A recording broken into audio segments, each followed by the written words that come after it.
വക്കീലിന്റെ അടുത്തും ഡോക്ടറുടെ അടുത്തും ഒന്നും ഒളിച്ചു വെക്കാൻ പാടില്ല. താനൊരാളെ കൊന്നു, പോലീസ് തന്നെ അറസ്റ്റ് ചെയ്തു, കേസ് കോടതിയിൽ വന്നു, കൂട്ടക്കേറിയെന്ന് താൻ പറഞ്ഞു ഞാൻ തന്നെയാണ് കൊന്നതെന്ന്. കുറ്റം ചെയ്തവന്മാരൊക്കെ അങ്ങനെ പറയാൻ തുടങ്ങിയാൽ പിന്നെ ഞങ്ങൾ എന്തിനാണോ ഈ കോട്ടുകൂട്ട് നടക്കുന്നത്? വിട്ടിത്തായിപ്പോയി, മഹാവിട്ടിത്തായിപ്പോയി. അഡ്വക്കേറ്റ് PS നെന്മാറ, എന്താണാവോ ഇദ്ദേഹത്തിന് വേണ്ടത്? കഴിഞ്ഞതൊക്കെ കഴിഞ്ഞു, ഒന്നും പേടിക്കണ്ട, തന്നെ ഞാൻ രക്ഷിക്കാം. എങ്ങനെ? പട്ടാപ്പകല് നടു റോട്ടിൽ വെച്ച് 100 കണക്കിന് സാക്ഷികളുടെ മുമ്പിൽ വെച്ച കുനിശ്ശേരി കുഞ്ഞു മുഹമ്മദിനെ അയാളുടെ അളിയൻ ഇസ്മായിൽ കുത്തിക്കൊന്നത്. പക്ഷെ ഇസ്മായിൽ ബുദ്ധിയുള്ളവനാ. കോസ്മോപൊളിറ്റൻ ക്ലബിൽ ചീട്ട് കളിച്ചുകൊണ്ടിരുന്ന എന്റെ അടുത്ത് നേരെ വന്ന് വിവരം പറഞ്ഞു. വലിയ കോളിളക്കം ഉണ്ടാക്കിയ കേസായിരുന്നു അത്. പക്ഷെ എന്തായി? ഇസ്മായിലിന്റെ രോമം തൊട്ടില്ല. കുറ്റം സമ്മതിക്കാൻ തന്നെ ആരാ പ്രേരിപ്പിച്ചത്? എന്താ തന്റെ ഉദ്ദേശം? നമുക്ക് അപ്പീൽ കൊടുക്കുന്ന വക്കീൽ പറയുന്നത് വളണ്ടറി കൺഫെഷൻ അല്ലെന്ന് കോടതി പറയാം. CRPC 374, 375 മെമ്മോ ഓഫ് അപ്പിയറൻസ് അടക്കം അപ്പീൽ ഫയൽ ചെയ്യാം. എന്നെ പുറത്തിറക്കാനാണോ? എന്താ വിശ്വാസമില്ലേ? വോളണ്ടറി കൺഫെഷൻ അല്ലെന്ന് നിങ്ങൾ എങ്ങനെയാ പ്രൂവ് ചെയ്യാൻ പോകുന്നത്? ഈ കേസ് എന്നേക്കുമായി അവസാനിച്ചു കഴിഞ്ഞു. ഇതിന് റീ ഓപ്പൺ ചെയ്യുന്ന പ്രശ്നമേ ഇല്ല. താനൊരു മാനസിക രോഗിയായിരുന്നു എന്നുള്ള ഗ്രൗണ്ടിലായിരിക്കും എന്റെ അപ്പീൽ. പ്രൂവ് ചെയ്യാൻ ബുദ്ധിമുട്ടായിരിക്കും. സാധിക്കുമെങ്കിൽ ഈ ജീവപര്യന്തം ഒരു വധശിക്ഷയാക്കി മാറ്റി തന്നാ കൊള്ളാം. എന്താ, സാധിക്കുമോ?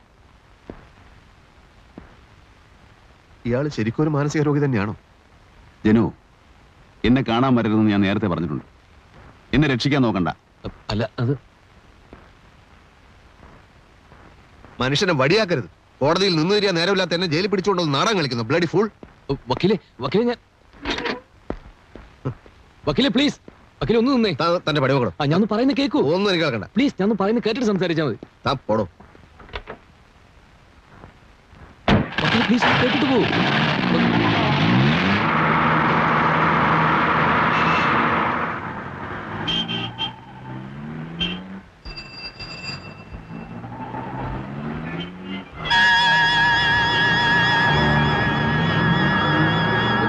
Hello hello hello hello hello, car നിർത്താൻ.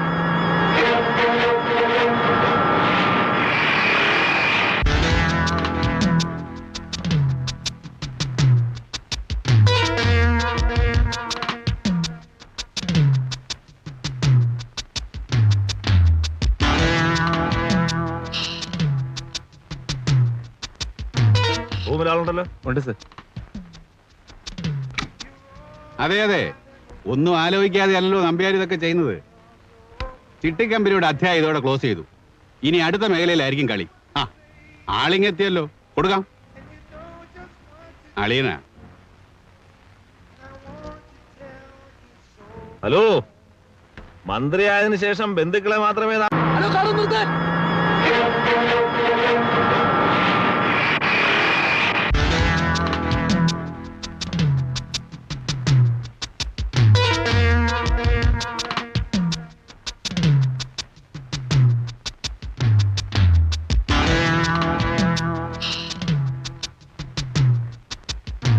റൂമിലാളുണ്ടല്ലോ? ഉണ്ട് സർ.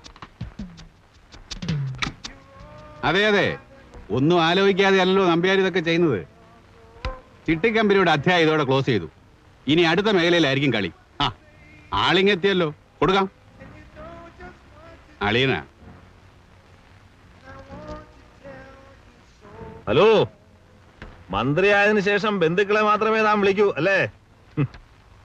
അയ്യോ, ഞാൻ വെറും ഒരു പാപ്പരല്ലേ, ഒരു ചില്ലിക്കാശിന് പോലും വകയില്ലാത്തവൻ.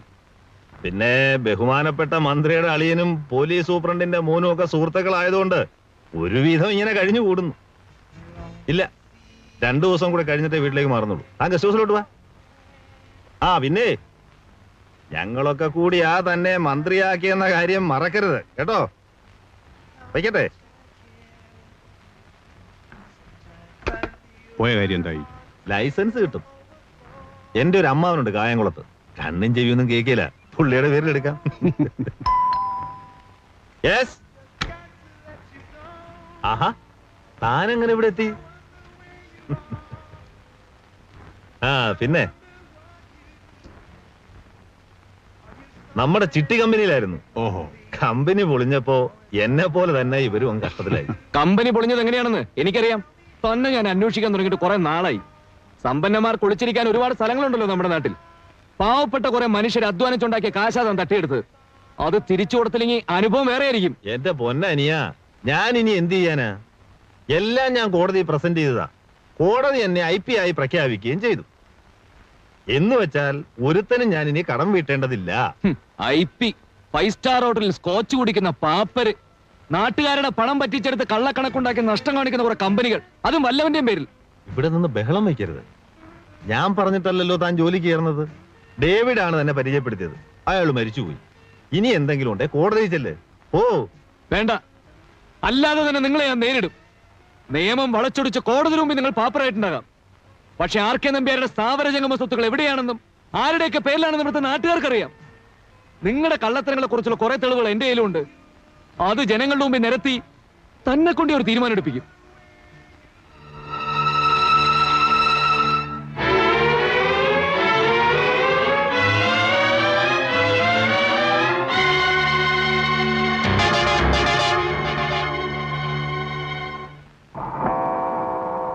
ഇത്രയും നേരം വൈകാൻ എന്ത് പറ്റുകയാവും? നീ ആവശ്യമില്ലാതെ അവനെ കുറ്റപ്പെടുത്തരുത് കേട്ടോ. ഞാൻ എപ്പോഴാ കുറ്റപ്പെടുത്തിയത്? നീ എപ്പോഴും അവനെ വിഷമിപ്പിക്കുന്ന കാര്യങ്ങളെ പറയാറുള്ളൂ. ഞാൻ ആരെയും വിഷമിപ്പിക്കാൻ വേണ്ടി ഒന്നും പറയാറില്ല. ഇവിടെയുള്ളവർക്കാർക്കും എന്റെ വിഷമം മനസ്സിലാവാത്ത. നിങ്ങൾ ഇങ്ങനെ തർക്കിക്കുന്ന എന്തിനാ? അച്ഛൻ പോയി കിടന്നേ, പുറത്ത് മഞ്ഞുണ്ട്.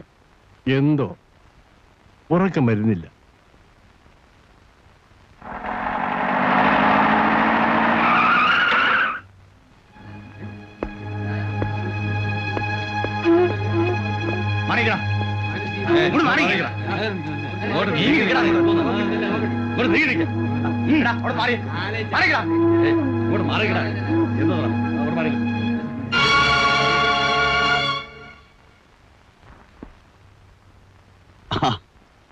ഒറ്റയ്ക്കേ ഉള്ളൂ. അവനെവിടെയെങ്കിലും ഒളിച്ചു നിൽപ്പുണ്ടോ? എന്റെ പൊന്നു വക്കീലെ, അവന് വട്ടാണ്. ശിക്ഷ അനുഭവിക്കുന്ന എനിക്കൊരു പ്രയാസമില്ല. പിന്നെന്താ അവൻ ഇത്ര വിഷമം? അപ്പീൽ കൊടുക്കണം, എന്നെ പുറത്തിറക്കണം. അവൻ അങ്ങനെ പലതും പറയും. ഇനി എന്നെ രക്ഷിക്കാൻ വേണ്ടി ചിലപ്പോൾ കുറ്റം ചെയ്ത അവനാണെന്ന് കൂടെ പറയും. മണ്ടൻ വക്കീൽ അതൊന്നും ശ്രദ്ധിക്കണ്ട. അവനല്ലാതെ തന്നെ ഒരുപാട് കാര്യങ്ങൾ ചെയ്യാനില്ലേ? കടം വീട്ടണം, അനിയത്തെ കല്യാണം കഴിച്ച് അയക്കണം. ഇതൊക്കെ നമ്മൾ പറഞ്ഞു കൊടുത്തേ തീരുന്നു വെച്ചാൽ എന്ത് ചെയ്യും? വക്കീൽ ഇവിടെ വരെ വന്നുകൊണ്ട് പറയാ, ഇനി എന്നെ കാണാനായിട്ട് വരണ്ട എന്ന് അവനോട് പറയണം.